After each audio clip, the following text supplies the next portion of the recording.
자, 그럼 첫 번째 순서 바로 시작할게요. 주요 이슈 마켓 리더에게 물어보겠습니다. 오늘의 주제 무엇인지 화면으로 만나보시죠. 조선기계 방산에 키를 묻다. 올해 긍정적 전망이 나오는 섹터이기도 합니다. 특히 조선은 선가의 계속적인 상승, 그리고 메탄올 열풍으로 기분 좋은 전망 나오고 있고요. 방산업도 지정학적 이슈가 조금은 더 이어지면서 역시나 성장을 계속할 것이다라는 분석도 나옵니다. 오늘은 해당 섹터 핵심만 모아서 이야기 나눠볼게요. 함께 하실 분은요. 다올투자증권의 최광식 이사님, 연구원님 모셨습니다. 어서 오세요. 네, 안녕하세요. 반갑습니다. 네. 자, 오늘 저희가 첫 번째로 여쭤보고 싶은 거는요. 일단 시장 큰 그림부터 좀 짚어보려고 합니다. 지난해에 이어서 올해도 신조선가 지수가 상승을 하고 있다고 합니다. 이 지수가 상승을 하면 실적에도 좀 기대감이 당연히 이어질 수밖에 없어 보이고 이것들이 시장에 미칠 영향은 무엇인지, 배경은 뭔지 또 이런 것들 먼저 체크해 주시죠. 네. 모든 산업에서 가격이 중요하잖아요. 네. 가격이 실적이 되는 거고.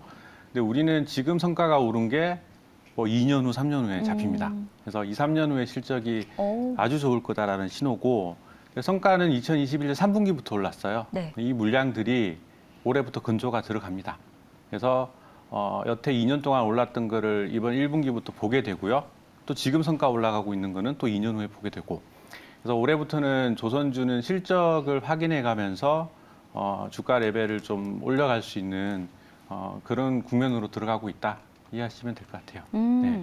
그럼 아무래도 이 지수가 오르면 실적에 대한 기대감 나오고 사상 최대 호황이라고 했던 2008년까지 지금 그 수치가 끌어올려져 있다고 하더라고요. 네. 좀 이어질 것으로 보십니까? 네, 신조성가 지수는 그 정도는 아닌데요. LNG 운반선 아시죠? 우리 한국이 독과점하는 네. 이거는 신고가를 얼마 전에 대우조선해 양수주로 했습니다. 근데 원자재 가격은 달라질 수 있으니까. 근데 성과가 왜 오르는 거냐면요. 모든 산업이 이제 수요 공급인데 우리가 배를 막 한정없이 많이 만들 수는 없잖아요. 네. 근데 우리가 지금 수주해 놓은 일감이 거의 3년에 육박합니다. 보통 선박 건조 기한이 1년 반이기 때문에 백록길이 2.5년 돌파하면 성과가 폭발적으로 오르고요. 3년입니다. 그래서 한마디로 우리 조선사들이 선별적으로 좋은 물량들만 영업할 수 있는 그런 환경이 펼쳐지고 있기 때문에 신조선가는 최소한 마진을 유지하거나 더 오를 수 있다. 그리고 이거를 2년 후에 실적으로 보게 될 거다. 예, 그렇게 기대하고 있습니다. 그럼 지금 계속 그 지수가 올라가게 되면 2년 후에 실적도 기대해 볼 수 있다? 네. 장기전으로 보면 괜찮다? 네, 장기적으로는 괜찮은 거죠. 좋습니다. 그런데 제가 기사 하나를 찾아보다가 컨테이너 운임이 하락하면서 좀 부정적인 전망이 공존하고 있더라고요. 어떻게 해석하면 좋을까요? 어느 것을 더 비중 있게 보느냐에 따라 달리 봐야 하는 걸까요?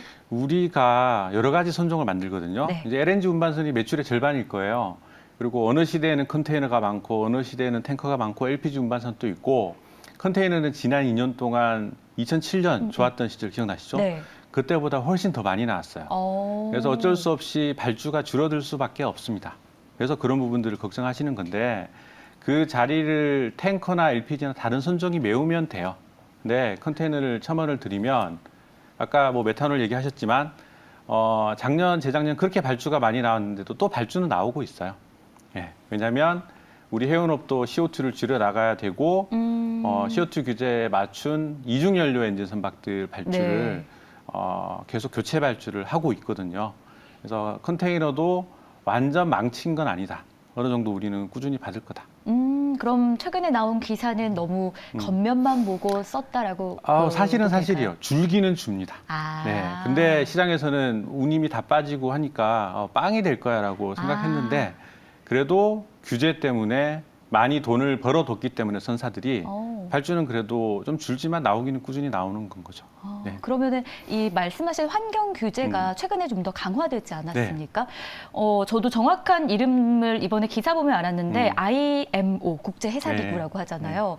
여기서 어쨌든 친환경적으로 어쨌든 계속 하려고 하다 보니까 이게 또 긍정적으로 받아들이면 또 조선업계에는 좋은 이슈가 될 수 있다라고 보더라고요. 네, 맞습니다. 비싸지니까. 네, 네. 비싸지는 것도 있고요. 네. 기존에 만들어둔 정말 많은 배들이 있죠. 20억 데드바이톤에 엄청 교체해야 되니까요. 이 배들이 올해 시행되는 EEXI 규제 그리고 CII 규제 때문에 일단 CO2 배출량이 많으면은 천천히 가게끔 강제화합니다. 내년부터는 모든 배들이 성적표도 받아요. 나는 A, B, C, D, E. 오. D와 E는 또 뭔가 해봐. 근데 할 수 있는 방법이 없거든요. 네. 그래서 노선들에 대한 교체를 조금 빨리 땡길 수 있는 그런 촉매가 될 거다라고 기대를 하고 있죠. 네, 그 효과가 일정 부분 컨테이너에서 먼저 나타나고 있다. 이렇게 보시면 됩니다. 네. 그러면은 저희 이번에 말했던 국제회사기구의 환경 규제 이 강화와 관련해서 좀 눈여겨볼 만한 기업이 그 안에서도 좀 있을까요? 네, 선박에서 CO2 배출량을 줄이는 거는 수많은 아이디어는 있어요. 네. 여러 에너지 절감 장치들. 근데 핵심은 엔진이죠. 예. 엔진은 세계 1등, 2등이 우리 현대중공업 내부의 엔진 사업부와 HSD 엔진이거든요. 네. 그래서 엔진이 바뀌면은 따라오는 친구들보다는 원래 잘하던 친구들이 먼저 하게 되고 잘하게 되고요. 엔진 가격도 올라가고 또 어려워진 엔진이니까 마진도 좋아지고. 그래서 현대중공업을 통해서 현대중공업 엔진 사업부를 사셔도 되고 HSD 엔진은 별도로 상장돼 있으니까 네. HSD 엔진도 조선주와 같이 어쩌면 조금 더 좋을 것 같습니다. 네. 그렇군요. 제가 이번에는 기계 쪽도 한번 점검을 해보겠습니다. 대표적으로 두산 밥캔만 보더라도 미국에서 좀 부정적인 전망이 같이 연결이 되더라고요. 왜냐면은 주택 지표가 좀 안 나오면서 저만 하더라도 그런 지표 보면은 안 좋은 거 아니야? 라고 연결을 단순하게 짓게 되는데 이게 단순하게 볼 게 아니다라는 리포트를 또 쓰셨더라고요. 네, 자세한 얘기 들어보고 싶어요. 주택의 확산세가 준 거지 비주택은 오히려 강세다라고 네. 하셨더라고요. 저 여의도에 있지만 여의도에 건물들 정말 많이 올라가거든요. 네. 빌딩 짓는데 위에서 굴삭기가 뽀개고 있어요. 네. 빌딩 지으면 도로 닦으면. 그래서 우리가 보고 있는 여러 북미의 주택 지표들은 주택에 한정된 거예요. 북미 시장에서 비주택 부문이 주택보다는 2배 이상 큽니다. 그런데 주택은 너무 좋았던 시기를 끝내고 연착륙, 경착륙 할 수 있겠죠. 네. 근데 미국에서 2년 전에 인프라 투자 법안이 준비됐고 통과됐고 작년에는 시행령들을 막 만들어서 이제 지출이 막 일으켜지고 있어요. 그래서 데이터들을 다 확인할 수 있고 작년 하반기부터 비주거, 비주택 또는 논 레지덴셜 건설 지출이 늘어나고 있어서 전 세계 굴삭기 시장들 중에서 북미와 자원국은 계속 좋을 것이다. 바켓은 매출의 70%가 북미에서 발생합니다. 그래서 이런 건설기계에 대한 피크아웃에 대한 논란은 바켓은 관련 없다라고 저는 판단을 하기 때문에 건설기계 중에서 바켓을 가장 좋게 보고 있습니다. 그러면은 오히려 두산 밥켓에 대한 우려감은 없다라고 저희가 좀 단순하게 정리해봐도 되겠습니까? 매출은 늡니다. 근데 이익은 감익이거든요. 이익은 줄어들어요. YY로. 왜냐하면 좀 긴데요. 작년에 네. 너무 잘 팔려서 프로모션을 하나도 안 했어요. 네. 너무 잘 팔린 거는 우리가 다 못 만들어줘서 부품이 딸려서 그래서 딜러망에서는 다 팔렸는데 장비 주세요 만들면 나가는 거예요. 프로모션 할 필요가 없죠. 그렇죠. 근데 이제 부품 공급 차질이 해소되고 있는 국면이어서 올해는 프로모션을 좀 집행을 할 것 같아요. 그래서 매출은 느는데 이익은 좀 빠지는 그런 구조지만 작년이 이상했던 거지. 정상으로 돌아가는데 아무튼 감익이지만 밸류에이션이 쌉니다. PER로 올해 7배밖에 안 돼요. 회사가 보수적으로 얘기하는 가이던스 기반으로 봐도 글로벌 탑티어들 15배 이상들 받고 있거든요. 네, 그래서 15배요? 네. 성장 중이었었으니까. 그래서 두산 바켓은 여간 그동안 좀 복잡한 게 있는데 PRS라고 하는 오버행 이슈가 있었는데 네. 3월 초에 오버행이 모두 끝났습니다. 그래서 오버행 때문에 쌌던 것이고 업황도 좋고 너무 싸서 밸류에이션이 정상화되어야 된다. 그렇게 바라보고 있습니다. 업황도 좋고 네. 가격도 싸고 네. 그럼 접근하기 지금 시기적으로도 괜찮겠다. 네, 맞습니다. 그럼 완전히 회복되는 데까지는 얼마나 걸릴 것으로 보십니까? 주가가요? 네. 그거는 어려운 문제죠. 네. 힌트를 살짝만. 네, PRS가 막 지난주 돌았기 때문에 네. 그 블럭딜을 받으신 분들 매도가 좀 있을 거예요. 예, 난 롱텀으로 가져갈까라는 분들도 있지만 이 할인율을 이용하는 매매도 있으니까 좀 지나면은 이게 해소되면은 매수 수급이 더 강해질 라고 생각하고 있습니다. 좋습니다. 자, 그렇다면 이번에는 또 다른 분야인데요. 공부하다 보니까 이사님이 커버하시는 분야가 정말 많다라는 걸 알게 됐고 내용이 좀 방대하다 보니까 어떤 것들을 우리가 쏙쏙 좀 뽑아 먹을 수 있을지 이런 고민을 좀 하게 됐습니다. 그런데 그중에서도 좀 골라본 내용 중에 하나가 글로벌 이슈예요. 지정학적. 우크라이나 전쟁이 좀 오래 계속 지속이 되고 있잖아요. 그 영향일까요? 국내에서 이 한국산 무기 수요가 증가하는 추세라고 하고요. 지난 5년간 한국의 무기 수출 규모가 무려 74% 증가했다라는 기사를 또 보게 됐습니다. 언제까지 이런 흐름이 이어질 것으로 전망되는지 이럴 때 조금 더 탄탄하게 입지를 잘 굳히면 어떨까라는 개인적인 욕심도 들더라고요. 네, 그렇죠. 방사는 근데 주가는 정말 많이 빠졌어요. 하나 에어로스페이스 빼고는. 근데 이거는 작년에 폴란드에서 13조 원 규모를 현대 로템, 하나 에어로, 한국항공우주가 받았는데 폴란드에서만요? 네, 그렇죠. 폴란드에서만. 이런 적이 없었던 거거든요. 너무 큰일이 벌어져서 주가 많이 올랐다가 이후에 후속으로 뭔가가 없고 익숙해지니까 새로운 뉴스가 쭉 나왔던 겁니다. 근데 질문하신 우리가 해외에서 K방산 무기 체계를 계속 잘 팔 수 있을까요? 네, 계속 잘 팔 수 있을 것 같아요. 예. 네, 이거는 사실 우리가 1970년대 국방과학연구소가 세워져서 해외에서 사오던 좋은 무기들을 국산화를 하기 시작했어요. 50년을.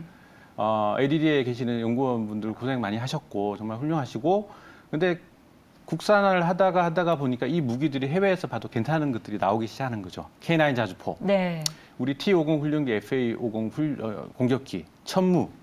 지금 우크라이나 러시아 전장에서 하이마스가 지금 뭐 게임 체인저라고 하잖아요. 그거 따라 만든 게 천무입니다. 그리고 K2 전차 나갔죠. 이런 무기들이 유럽에서 뭐 군비 축소하다 보니까 공장이 많이 줄었고 비싼데 우리는 늘 옆에 주적을 두고 계속 라인이 돌아가다 보니까 규모의 경제, 생산 단가가 괜찮은 겁니다. 많이 만들어줄 수 있어요.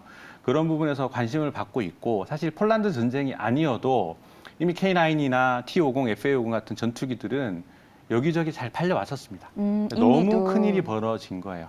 그래서 주가는 앞으로 또 이런 비슷한 큰일이 벌어질 수 있을까에 달려 있는데 안타깝게도 이런 대형 수주권들은 비밀 사업들이어서 우리들이 잘 알 수가 없고요. 국방기자분들 아실 수 있어요. 함부로 쓰면 큰일 납니다. 그런데 그림은 글로벌이 국방비 증액으로 돌아서고 있고 그래서 국방비 투자가 늘고 지금 우크라이나에 공유해주던 무기들을 채워 넣어야 하고 무기 구매는 많을 거다. 근데 유럽이 이걸 따낼 것인가 우리가 딸 것인가 중국인가 미국인가 해서 우리의 마켓 셰어가 올라가고 있다는 부분을 봐야 된다는 거죠. 그래서 기본적으로 우리 무기 체계들이 지금 연구 개발하고 있는 것들도 앞으로 미래 수출 품목이 될 겁니다. 하나의 산업으로서 수출 산업으로서 성장하는 변곡점이 작년이었다. 주가는 다른 이야기고요. 그렇게 해석하고 있습니다. 그럼 주가도 따라와 줘야 되는 거 아닙니까? 그렇죠. 언제쯤 따라올까요? 자, 우리가 폴란드 받은 게 13조 원인데 2차 실행 계약까지 하게 되면 50조 원이 될 거예요. 그리고 어쩌면 옆에 우크라이나, 슬로바키아 또 들어올 수도 있어요. 근데 이 물량들을 유럽은 소화도 못하지만 우리도 되게 많은 양이거든요. 그래서 1차 실행 계약이 2025, 6년까지 2차 실행 계약이 들어오면 2030년대까지 계속 매출과 이익이 성장할 겁니다. 그래서 시간이 흘러가면 흘러갈수록 계속 뭐 EPS가 됐든 영업이익이 올라오고 그만큼 싸지게 되는 건 거죠. 그래서 방산 업종은 실적이 중장기적으로 뻗어나가는 것만 보고도 중장기 투자는 가능하다. 근데 지금 방송 보시는 분들 수주 뭐 알고 투자하시고 싶으실 거예요. 모릅니다. 유튜브에 뭐 언론 보도 많이 나오죠. 아주 초기 단계가 알려져서 섣불리 기대감을 주는 걸 수도 있고요. 그렇구나. UAE 천궁 수주한 거는 우리 아무도 몰랐어요. 갑자기 튀어나올 수도 있고요. 만약에 대형 해외 수주가 또 터진다면 아이고 복 받았다 생각하시면 되고 기본적으로 실적만 방사는 바라보고 가자. 그리고 뭔가 터질 우리 환경, 우리 능력은 준비되어 있다. 정도로 해석하시면 될 것 같습니다. 그러면은 이제 좀 시청자분들, 투자자의 입장에서는 어떤 보여지는 어떤 게 중요하잖아요. 내 돈을 넣어야 되는 투자이기 때문에. 근데 이 방사는 어쨌든 특이하게도 네. 비밀스러운 영역이 있기 때문에 알 수가 없어서 실적만 보고도 충분히 좋은 투자 가능할 것이다. 네. 앞으로 좀 중장기 관점에서 괜찮다. 네. 이렇게 좀 정리해 보겠습니다. 그렇다면 구체적으로 기업도 좀 어디가 수혜를 받을 수 있을 것인가 네. 이렇게 궁금해지는데요. 최근에 정부가 한국 업체와 미국 국방부 간 탄약 수출 협상이 진행되고 있다. 네. 뭐 이런 소식을 밝히기도 네. 했었습니다. 네. 그러다 보니까 어떤 기업이 수혜주로 떠오를 수 있을까 또 많은 분들 궁금해하시더라고요. 탄은 지금 유럽에서 무지하게 소모되고 있습니다. 유럽에서요. 예전에 재고였죠. 썼고 채워야 되잖아요. 근데 아무래도 우리 한국의 탄들이 네. 개발 단계부터 미제와 호환되게끔 만들었고 미국의 탄이 나갈 수도 있는데 한국 탄이 나가는 것도 가격이 싸기 때문에 되게 이롭습니다. 그래서 유럽과 풍산, 풍산은 철강에서 제가 커버하는 건 아닌데요. 이제 조인트 벤처도 만들고 네. 풍산과 함께 하나 에어로스페이스 안에 있는 하나방산. 하나방산. 예전에는 주 하나 밑에 있었어요. 이 회사가 정밀기계 파워 시스템 주 하나로 보내고 하나 에어로스페이스가 데리고 들어왔거든요. 공식적으로 아직 실체가 확인되지 않은 하나방산. 그 회사가 있는 건 알고 있는데 비밀이어서 실적 같은 것들이 잘 안 알려져 있어요. 매출 1.5조의 영업이익률 믿으신 걸로 알려져 있는데 네. 여기도 수출이 늘어나게 되면은 옆에 다른 전차나 장갑차, 자주포처럼 이익률이 두 자릿수로 갈 거거든요. 그래서 하나 에어로스페이스 내부에 하나 방산, 하나 탄약이 아직은 그렇게 실적이 좋다라고 어닝들을 반영을 안 했을 겁니다. 제 동료들이. 네. 저는 오늘 아침에 반영을 했고요. 네, 봤습니다. 그래서 질문하신 그런 탄에 대한 부분은 밸류를 하나 에어로스페이스가 일정 부분 가지고 있다. 주가 가장 좋았는데 이런 부분과 또 4분기 실적 좋았던 것. 그리고 1분기도 좋을 것 이런 것들을 반영하고 있는 중입니다. 그럼 언급된 지금 기업은 딱 한 개 제가 들었습니다. 네. 한화 에어로스페이스. 네, 질문하신 게 탄이니까 하나 에어로스페이스. 자 그렇다면 조선기계 방산 다 너무 소중한 섹터고 네. 또 잘 발전했으면 좋겠는데 네. 또 저희가 방송에 나왔으니까 단기적으로는 어떤 게 좋아 보이시는지도 단기로요. 네 궁금해요. 단기는 이제 바켓 PRS가 얼마 전에 돌았으니까 그래서 두산 바켓을 추천드리고 다니고 있고요. 단기는 아니지만 방산들이 워낙 빠졌기 때문에 카이든, LRG, 넥슨이도 업사이드가 많이 생긴 것 같습니다. 근데 트리거는 4월 말 5월에 실적 시전 어떤 실적을 보여주느냐가 될 것 같고요. 조선도 많이 빠졌는데 수주가 YOY로 약해요. 작년에 워낙 많이 했기 때문에. 네. 근데 뭐 냉정하죠. 그런데 아까 얘기 드렸던 실적이 좋아지기 때문에 1분기 실적 시전 4월 말 5월에 보시고 탱커 발주가 엄청나게 나올 수 있어요. 탱커 발주. 네, 기다리고 있는데 성과가 너무 올라서 고민이 많습니다. 우리 고객님들이. 탱커 발주가 나오는 시점에 현대중공업, 현대미포조선이 각광받을 거다. 그러나 그 시점은 지금 6개월째 기다리고 있거든요. 알 수 없다. 이미 기다린 지 좀 네, 됐군요. 하지만 어쨌든 실적에 대한 기대감은 유효하다라는 네. 걸 저희가 기억해야 될 것 같고요. 그리고 탱커 발주량도 저희가 함께 점검해 보도록 네, 하겠습니다. 내용 너무 많고 또 들어갈수록 재미있는 sek터 같아서 오래 이야기 나누고 싶었는데 시간 관계상 오늘은 여기서 마무리 짓도록 하겠습니다. 지금까지 다울투자증권의 최강식 연구원님 함께했습니다. 고맙습니다. 감사합니다.